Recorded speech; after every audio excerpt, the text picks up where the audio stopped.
We're getting honeysuckle vine today, and we're just going to boil it on the fire over there, hopefully for a couple hours. I'm not sure it'll get hot enough to boil, but we're going to try it. It sounds like fun. But, show them that tree there. Honeysuckle's all grown up this tree, and instead of just getting it out of there and throwing it, we're going to use it to make baskets. And I'll show you how to do that another time. But today, this is how we're getting the honeysuckle ready. I'm just pulling them and getting most of the leaves off. Then I'll boil the vines and get the bark off.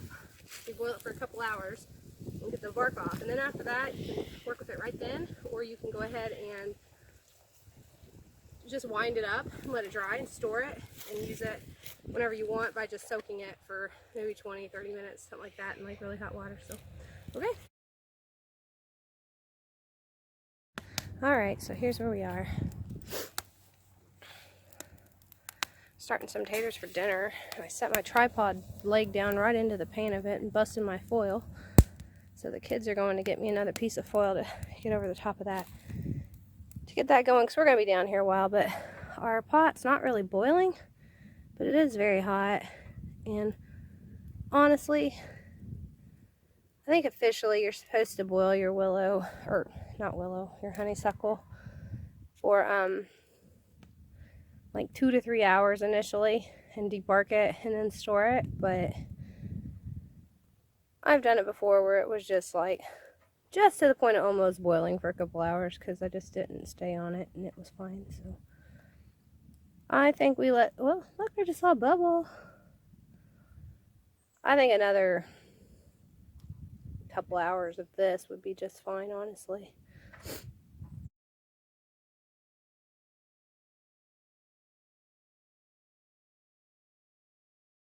Okay, so I've brought my honeysuckle in. It's dark out now and we had dinner and it was delicious. And just for comparison, I wanted to show you, I have no idea how much I'm going to get out of this because I've never done it in this pot. But I've had this pot for 100 years and I love it. Bear with the room here, it's kind of under construction. But for comparison, this blue pan here is what I used yesterday. And I had to dump a lot of this water out so I could pick this pot up. The pot itself is super heavy, and with the water and rocks, it wasn't going to happen for me. So dumped it out, and I'm going to just put some more hot water over it. But out of this pot yesterday, this is what I got. I made that basket, and I had this left. So we'll see what I get out of my harvest today. But that basket turned out really nice. I was happy with that. So, all right. Once you have your vines in the house, all you have to do, well, what you have left to do, which is most of your time, is to get the bark off of the vine. And usually I snap out the brown and just throw it out. But just work on it, and of course I get like the hardest one ever. That's what you're doing, and I like to use a rag and just rub it, and usually that works just great, but for some reason right now it's not being that wonderful. There we go. So you just go through your whole pot and do that, and that's it.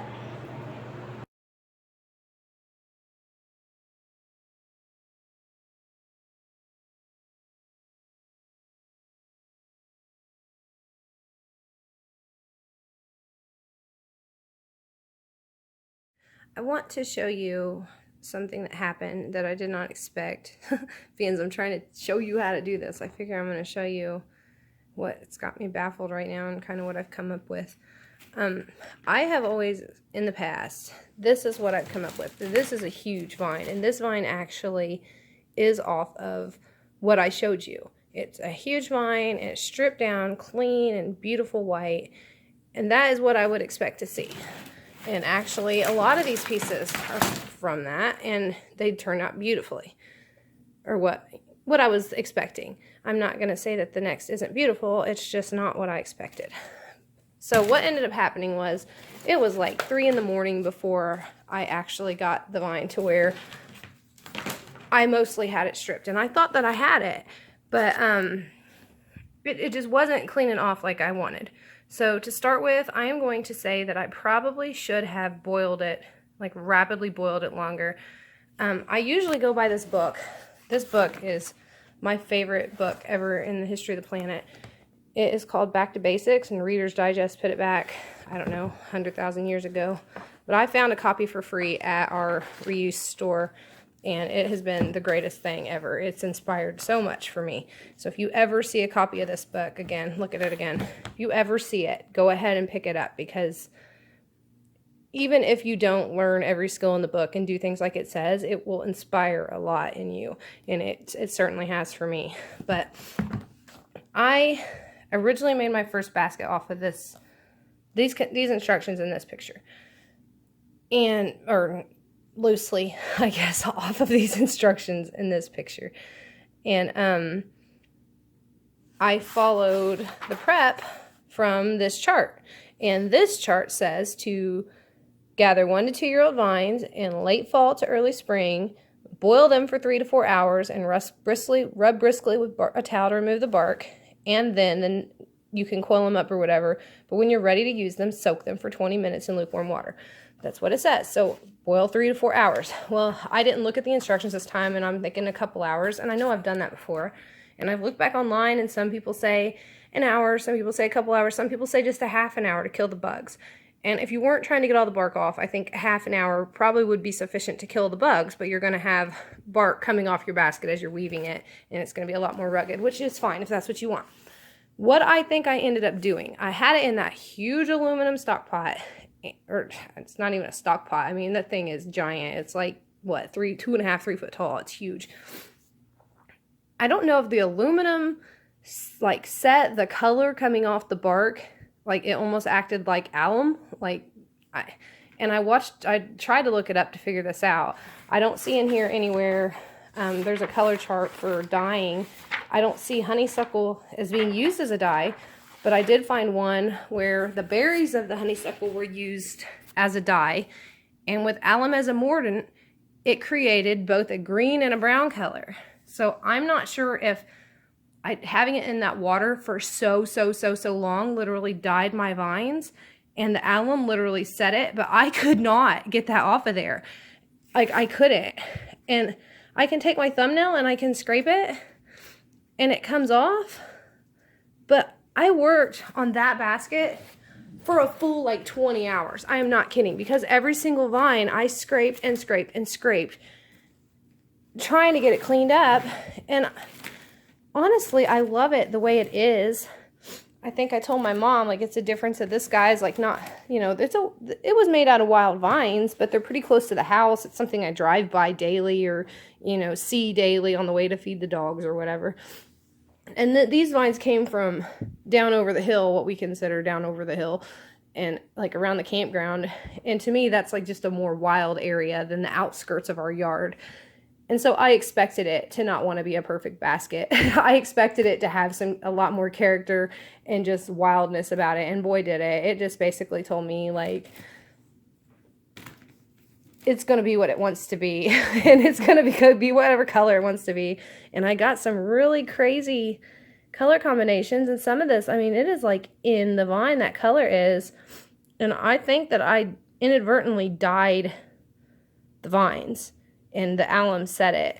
And, you know, when I get this out of the pot after soaking it, that will all come off easier, but it's still, it's a nightmare trying to get it off.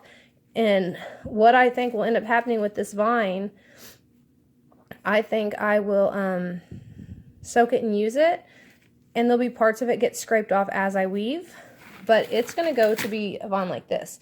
But I mean, some of that big stuff come off of the very same plants. They just didn't, I pulled it out earlier. It didn't sit in that water all night, because it was like 2 or 3 in the morning. I was like, I am not going to make this basket right now. Some of this bark just won't come off. And so I let it soak all night in that water. But those bigger pieces I knew I wasn't going to be using, and I took it out. And even some of this came from the batch of this. It was just the larger vine I had left from it, and I wanted to use all the larger vines. So I think actually these probably lighter colored ones here, they're still not white, like the same kind of white. I mean, it's tan, it's not white. They're still not the same as that, but they're obviously different. And I think it's a dye. I think I dyed them, which is kind of cool.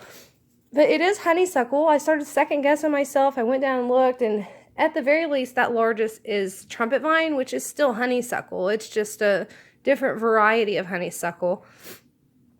But obviously it's not flowering right now. I can't see. There's no berries on it.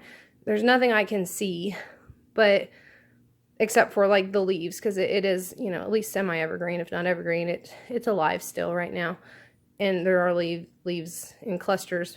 But I don't know. I just want to tell you, I fussed with this thing trying to get it my idea of perfect, and it turned out that my idea wasn't the best idea, and I think it turned out beautifully, and it has a lot of character, and to me, it's a different creature. Like, I don't know how to describe it, but I think when you're the maker and you know the vines, like, there were certain pieces that I knew. Like, I knew where that piece come from. I remembered pulling it. I remembered keeping it from breaking. Like, you start to know what you're working with, especially when you're doing it yourself. And so this basket has a character that this basket doesn't have. But this one was almost lying there waiting to be something.